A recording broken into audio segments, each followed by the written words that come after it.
What's up everybody? Welcome to the Stocks channel. My name is Cory and in tonight's episode I'm bringing you another stock market technical analysis update. But before we get into the charts, you know what you gotta do. Go ahead and smash that like button and subscribe to the channel to follow along with all of my updates. Now first up we have the ticker symbol SPY, which is our SP500 ETF. So let's go ahead and crack open this chart and see what's going on in the stock market today. Alright, so with today's price action we see the SP 500 SPY ETF closing down minus 0.4% today, even though it was having quite a good day, looking like it even wanted to go up above the 20 simple moving average intraday. Now remember, if you're new to the channel, we are in the middle of a correction and we are expecting an ABC bounce to look something like this. In any event that we do fall below our gaps down here, we would expect to see further downside all the way down to about $305. So right now we're saying that it pays to be patient, and that's exactly what you want to do. Is during a correction is you want to let the correction play out and have your buy targets ready to go so that when we get to those levels, you already know exactly what you want to do.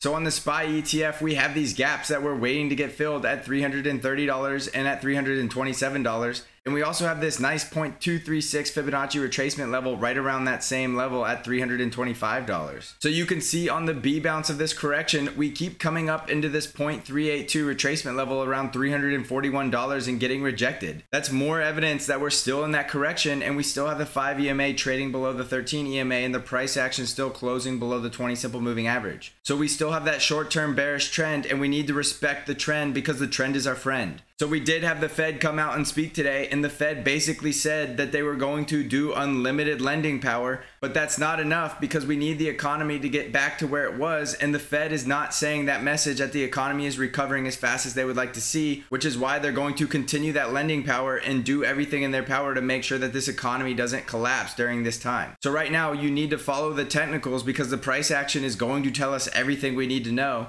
and that's why it's so important to know that the trend is bearish. And we need to respect the fact that the price action is still telling us that there's more downside coming. We really need to see that price action close above the 20 simple moving average and the 5 EMA to close above the 13 EMA for this trend to reverse. But right now we're in the middle of a bearish trend because we had a bullish trend get reversed, as we saw when that 5 EMA crossed below. So there's obviously this resistance level in the 341 level. And if I go to a 1 hour chart, you can see here that we had this sort of double topping pattern. And we did see volume increase on selling at the end of the day in the last 2 hours. So we failed to make a higher high for another day now. And that's showing us that the market is not ready to go back into a bullish trend just yet. We're still getting rejected at these critical resistance levels. And the price action is telling us it does not want to go higher right now. So if we go back to a daily chart, you can also see that volume increase today with higher volume on a down day. So remember, that's what I said to expect, because we expect to see higher volume on selling days and lower volume on buying days because we're in that correction. That smart money is the big money, and the big money has a lot of volume that they're trying to dump onto the retail investors. So they're going to continue to let the market bounce up, and then they're going to continue to sell into that strength. And that's ultimately what's going to bring us into that C wave correction. So for that C wave bounce, we are giving benefit of the doubt to filling these gaps. And that has a lot more downside to this market from today's close. That's still another 3.5% to 4% drop that we have left to go. Now, I'm not saying there's a 100% guarantee we're going to close these gaps, but with a bearish trend and knowing that gaps typically get filled, that means we're highly likely going to see those price levels in the near future.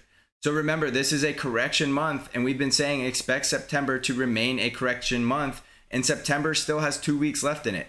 So in 2 weeks to come down 4% doesn't seem that out of the ordinary, and it's actually highly likelihood that we're going to see those price levels very soon. So next up, let's take a look at the Nasdaq 100, and we're looking at the QQQ ETF here, or the triple Qs, and we see a very similar story on the Nasdaq 100 with the price action closing below the 5 EMA, and we still have that 5 EMA trading below the 13 EMA. So remember, we want to see the price action closing above these moving averages and that 5 EMA to cross above the 13 EMA for us to get bullish on this market again. So right now we're still short-term bearish, and the reason we're bearish is because the trend is bearish. We're following the price action and we're following the technicals. So on the Nasdaq 100, we're seeing something very similar as the S&P 500, where we're going to see that ABC correction, and we're still expecting that C wave to possibly come all the way down to the 0.382 Fibonacci retracement level at $250. So from today's close, that is another 8.5% drop. and we need to respect that that downside is a very real possibility in the next couple of weeks of this correction month of September. So right now on the Nasdaq 100, we see we're closing well below the moving averages. We are still trading above the 50 EMA, and that could act as a support level. So we could still find support at 271, 269, and $264 on the Qs ETF. Now on the Nasdaq 100, there wasn't as high as volume of selling as there was on the SP 500, but that could change very quickly, and as long as the trend is down, we still have that potential spike in volume on selling days. So next up, let's take a look at the Dow Jones Industrial, and we're looking at the DIA ETF, and the Dow Jones was actually having a really good day, and it actually looked like it was going to go up above the 0.5 Fibonacci retracement level at $283. But ultimately that wasn't enough, and the Dow Jones closed down below its 20 simple moving average, but it is looking best of all three of these indices because we still have that 5 EMA coming back up, and it looks like it wants to make an attempt at crossing back above the 13 EMA any day. However, none of that's going to matter if the Dow Jones goes into another sell-off. We'll see that 5 EMA cross back to the negative side, and we still do have these gaps below on the DIA ETF at $268 and $264. So a 0.5 Fibonacci retracement is still a very realistic possibility for a B bounce. So we could have still seen the B bounce today, and we could continue down and close these gaps to finish out the C wave of this correction. So yes, the Dow Jones is looking the best of the three, but it's not out of the water yet on this bearish trend because that bearish trend is still holding up and the price action is still closing below that 20 simple moving average. So the best thing to do when the market's correcting is be patient and know your buy levels. And if you know your buy levels, then you know exactly what to do when the price action gets in those levels. Next up, let's take a look at the VIX, which is our fear indicator. And we do see the VIX crossing back below on that 5 EMA below the 13. And we have the price action still hovering right around the 20 simple moving average. So if we do see continuation of the selling, I would expect to see the VIX spike back up into the 30s. And we know when the VIX gets into the 30s that we're going to see volatility enter the market, and we're going to start seeing those -4 and -5% days again. Right now, the VIX is still at a deflection point, and it's still trading around that area where it could break to the downside or the upside any day now. So if we do get that break to the downside, I would expect to see the VIX to spike upward, and you're going to see volatility come right back into this market. Next up, we're going to take a look at some of the sectors driving the market, and first up is financials. And financials did have a pretty good day today, closing up over 1%, and we still have that 5 EMA trading ever so slightly below that 13 EMA, but we do have the price action closing above the moving averages. So the financials did break out of our consolidation wedge to the bearish side, and we cannot forget that we had this consolidation wedge and we did break out below it, but we are holding up above the 50 EMA, but we are also still getting held down below the resistance trend line, and we could see that the price action keeps coming up to our resistance trend line and getting rejected. So right now it's still a bearish trend on the financials, and we really need to see the financials break out to a new higher high, or it's going to tell us that this market has a lot more downside coming. The market is not going anywhere if the financials are going into a bear market, and the financials are on the ever so slight edge of going into a bear market. We're just waiting for a lower low, which we have yet to have. Next up is the industrials, and the industrials, as you saw with the Dow Jones, are looking the absolute best. We see the industrials going up over 1% today, and we do see it in a bullish trend with the 5 EMA above the 13 EMA. So with the Nasdaq down so much and the industrials up today, it does look like we're seeing a sector rotation out of tech and into industrials, which makes sense because the industrials have been hit the hardest and they have the least amount of recovery this far. So there's a lot more potential gains in the industrials. So I would continue to expect to see a rotation out of tech and money entering some of those other sectors that have the most gain out of the recovery to come. So right now, let's go ahead and monitor the industrials to form a higher high, and we'll go ahead and put in this resistance level to see if it can break and close above, which would be a very bullish sign for the industrials. Anytime the market's making higher highs and higher lows, we know we are in a strong upward bull trend.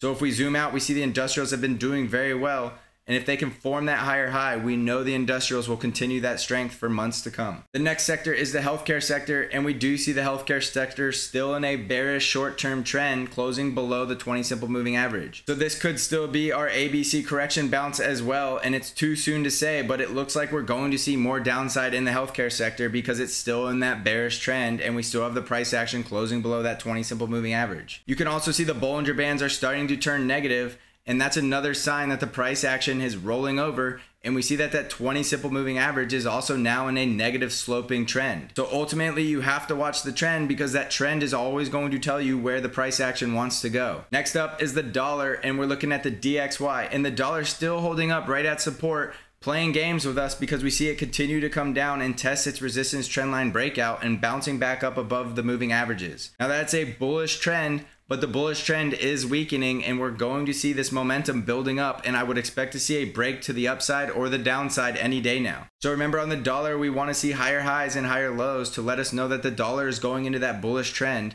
And if the dollar goes into that bullish trend, we're going to expect the stock market to continue to correct. So right now we're looking for the dollar to break above and close above that $93.3 level, and that'll tell us that we're probably going to see a new higher high. Next up is gold, and gold is still trading in this very tight channel, still holding up on support but getting rejected at resistance. Which makes sense, because if the dollar is holding up at support, I would expect to see gold hold up at resistance. And if the dollar breaks down below support, I would expect to see a bull market in gold. Right now on gold, you need to have the support level. You need to watch it very closely. It's at 1921. And if gold closes below that level, that would be a sell signal on gold. And I would get out, because look out below on gold from this giant run up. This is the only support level that has a strong level of support before more downside. So if you're a buyer of gold, have your stop loss right below that support level, but don't sell it just yet, because it could break out and go on an epic bull run any day now. Next up, let's take a quick look at our FOMO stocks, and first up is Apple. And Apple we still see struggling in a very strong bearish trend right now, with that 5 EMA trading well below the 13 EMA. It does look like Apple's only about a day or two away from testing this 50 EMA yet again. And if Apple breaks down below its 50 EMA, I would expect to see these gaps below close very quickly. So remember, our correction is this ABC, and we have that bounce, and now we're getting ready for that further downside. And that further downside is going to be where we're going to come back, and the bears are going to attack those gaps and try to close them. Now with Apple being a market mover, it's hard to believe that if Apple is going to come down to the $96 level, that the rest of the stock market can continue to go higher. So Apple is that market moving stock that we like to watch. And if we're saying Apple has more downside and it's in a strong bearish trend, I will let you put the puzzle pieces together. Next up is Tesla, and we see Tesla had a little bit of a bad day, going down about 1.78%. And it does look like Tesla's still in a correction, because we have that B bounce. While that B bounce did go higher than Apple, we still do have downside risk, because we would expect to see the correction finish with that C wave down. So right now I would say downside price target on Tesla is at least $286. But we still have to respect the fact that that 50 EMA is up here somewhere around $350. Now the 50 EMA generally acts as support, but in any case that it doesn't, I would look for Tesla to break down and go back into the $280 range. We also have to acknowledge that Tesla is currently in a bullish trend, because that 5 EMA is above the 13, and we are closing above the 20 simple moving average. However, it does feel like a little bit of a FOMO bounce, and I wouldn't put too much weight on that bounce until we see it test that 20 simple moving average and see if it's going to act as support.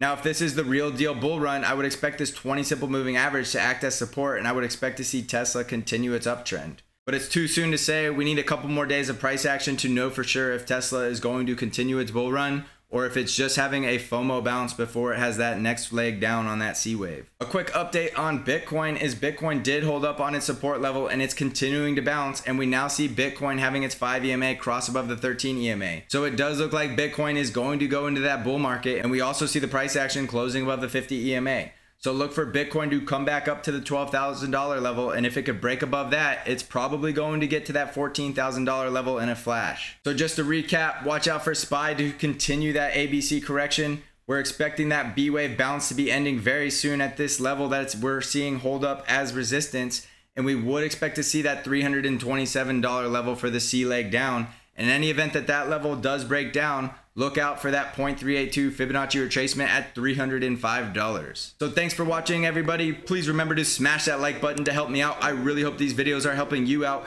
And if you want to follow along on all of my technical analysis, please remember to subscribe to my channel. So as always, I will see you in the next episode.